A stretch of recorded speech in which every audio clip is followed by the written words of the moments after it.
Hi, I'm John Archiola, and we are here with the cast and executive producers of For All Mankind. Welcome to Comic-Con, guys. Thank you. Hi, John. Thank you. Yeah, so your show debuted during the pandemic, but now you're going to get in front of the fans and see them. Are you excited to get the interaction and the love you're going to get? Yeah. Excited to be here. Yeah. Like I'm an old Comic-Con hand, That's you know, true. That's so, right. so you know, in a couple of these, it's the first time they're here, so I know how fun it can be. Yeah, you can lead them like No, just like Ed does. Yeah. Totally. So Matt and Ben, let's start with you guys. I think For All Mankind is like the best TV show about an alternate reality, alternate history It's just the best I've ever TV show, seen. period. Yeah, let's cut the rest of that sentence. Let's cut that. Now, it's in some ways also like your history is kind of terrifying. The Soviet Union is still around, and we're always on the brink of nuclear war. But then you solve climate change. You've got a female president. There's all these amazing things. How do you choose what decision? How do you choose what to keep and what to change in the course of your story? Ben and I are real history fanatics, so it's actually our favorite part of the whole thing is sort of getting to adapt history to our own designs. And so, honestly, we just spend a lot of time in the writer's room talking through every eventuality and really thinking through, what would have happened differently. And then we also get to do fun things like keeping John Lennon alive because we just wanted to do it. Thank you for that, by the way. And so I love the montage at the start of every season where we get to see what happened in the 10 years and what changed and what didn't. For the cast and for everybody, do you guys have a favorite thing that happened in the course of the story, like an alternate history event? Meryl Davis is a big fan of this Michael Jordan not playing for the Chicago Bulls and instead playing for the Portland Trail Blazers. So this is like a little sports factoid that I would not have ever known about. And I love this, like, just the sliding doors concept of having a whole different world where there's never the 97 Bulls, there's never the Jordan, Pippen, all the rivalries and all that stuff. So that's pretty cool. I love the Meg Ryan and... Oh, right. Yeah. Love in the Skies. Skies. I mean, all that stuff is so fun, Seeing that Margaret Thatcher died, that's kind of cool. I gotta go back and look at it because I just skipped ahead. Oh, no. Joel. Joel. Where's my history? So Joel and Chris. Hi, Bob. Hi, Bob. Hi, Bob. So, Molly and Ellen are retired. Gordo and Tracy are gone. So you and Danielle and Ed are the last two astronauts from the original group standing. OGs. Yeah, the OGs, yeah. So let's get down to it. Who is the better astronaut? Duh, me. Yeah, obviously Danielle. Yeah. I mean, listen, Ed has age and experience, but he's also a hothead. And The steroids don't help. The steroids don't help. So I think that cooler heads prevail, and I think Commander Poole is clearly the more successful commander and was the first to land on Mars. Yeah, no, I think she's right. Wow. Yeah. Well, Joel, you played action heroes, Rick Flag, Suicide Squad, and now you're playing Ed as a much older man. Is that fun to be 60s? Like play him older. You get to be slower in scenes. Yeah, I mean it's fun. 60s, then you really start to play into the age aspect. But I think season 4 is when it really. That's when it really becomes interesting, and I think playing an older person is one of the most difficult things you can do as an actor. But 50s and 60s, there's differences.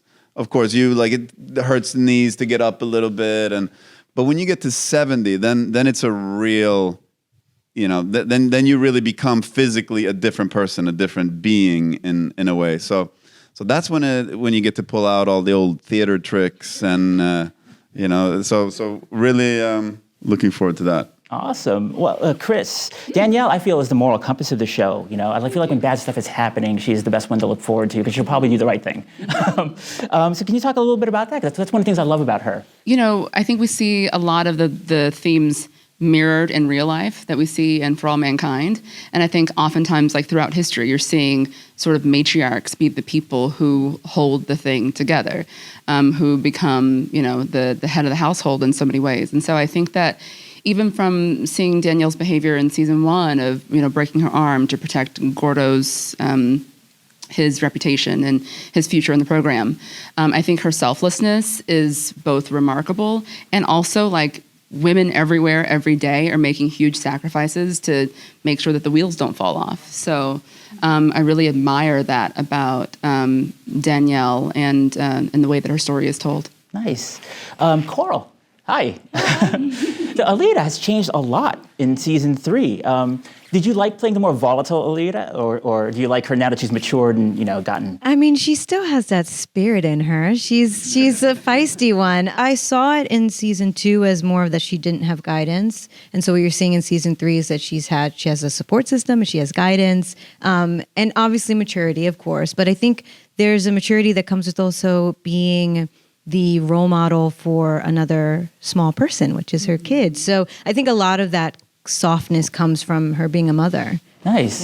Yeah. Hey, both Ed and Alita are kind of like the hotheads of the show. I know. Are we not? Oh, yeah. Are you also on steroids? Maybe, secretly. Don't give that away. Casey, hi. How are you? So a couple of days ago, I saw the Elvis movie, and I have to say, I'm now traumatized every time I hear "Don't Be Cruel." I haven't seen it. It's in. It's a good movie, except for that song. So what's a bit of a controversial storyline, but what's your take on Danny's infatuation with Karen? Yeah, it's a very complex situation. I mean, here was someone he fell in love with at a very young, impressionable age, and also had, he's dealing with the death of his parents at the same time. And I think there's just a lot of past life that he never really got to fully address and didn't fully address himself. And so, yeah, it's stayed with him for whatever reason, and he just can't seem to shake it. Yeah. I mean, Chantel's beautiful. Clearly can't seem to shake it. It's yeah, I do get it. Cynthia, hi.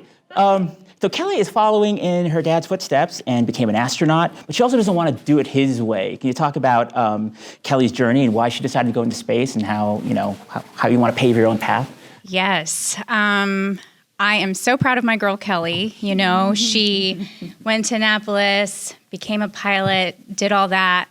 But yeah, I think it's a natural part of growing up, right? When you're a teenager, you have an idea of what you want to be. Everybody knows this is what I'm going to be when I grow up. And I think along the way, she kind of realized, well, I do love to fly, and I'm a lot like my dad, but I really like the laboratory and looking at bacteria. Sphingomynominus. Sphingomonas, something, basilicus. That's one of my favorite. That's one of my favorite moments. Joel Ed saying that. Sphingolingus. Oh my god. But yeah, I kind of like that Kelly found her own zone in science and what microbiology has to offer. And that it's a whole other universe in a very similar way of space exploration, microbiomes, like microbiology, all these bugs that can show us a lot about where we come from. And, I think they just find this week, like a string on Mars? Yeah. Anybody follow that? And so I was like, what's this string? So I love that she found her own little piece that differentiates, her from her dad's journey. Yeah. Also, like Cynthia, now this season, she didn't have to go around lying to us how her real age. They cast, because Cindy just looks so young. Yeah. But me and Chantel, if we would have had her, that would have been really weird. She would have been, 6-year-old. 6-year-old. Yeah. The magic of television. Yeah. So, like, Cynthia, when we were shooting season 2. She was like also kind of like making herself a little like this. Yeah. So when I met Cynthia on set this season, I was like, oh, like hey, like what are you doing? Like you're not a kid. For real. He was like, oh my God, you're like an adult. I'm like, oh my God, it's so nice to stand up straight.